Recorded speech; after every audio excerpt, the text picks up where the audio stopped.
आपण पाहत आहात कराड टुडे न्यूज।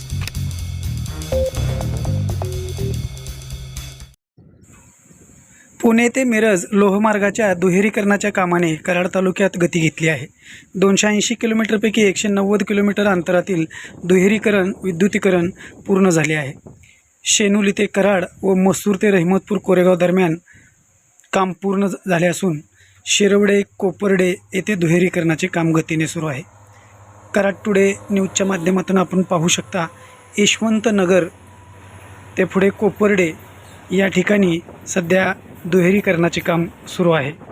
अनेक ठिकाणी दुहेरीकरणातील रूळ टाकून पूर्णही झाले आहेत। याशिवाय इतर कामेही सुरू आहेत। यशवंतनगर गेट नजीक शिरवडे बाजूस दुहेरीकरणाचे काम सध्या वेगाने सुरू आहे। आपण पाहू शकता, शिरवडे ते यशवंतनगर दरम्यान दुहेरीकरणाच्या अंतर्गत या ठिकाणी मार्ग बनवणे व इतर कामे सध्या सुरू आहेत। तर शिरवडे स्टेशनचे विस्तारीकरणाबरोबरच या स्टेशनवर सध्या बहुतांशी कामे पूर्णत्वाकडे जात आहेत।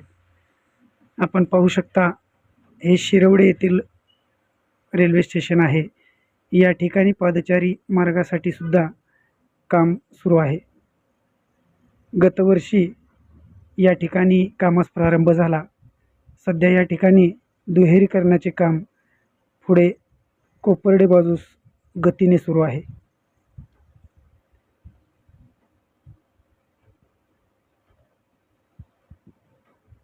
तसेच मसूर नजीक सध्या दुहेरीकरणांतर्गत लोहमार्गाच्या खालून भुयारी मार्गाचे हे कामाने गती घेतली आहे।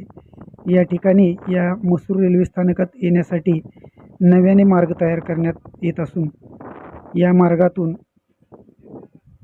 लोहमार्गाच्या पलीकडे जाण्यासाठी सध्या रस्ता तयार करण्याचे काम सुरू आहे। याशिवाय स्थानकावर पादचारी मार्गासह स्थानकाच्या विस्तारीकरणाअंतर्गत या ठिकाणी नव्याने एक प्लॅटफॉर्मही तयार करण्यात आला आहे। एकूणच कराड तालुक्यात दुहेरीकरणाच्या कामास सध्या गती आली आहे।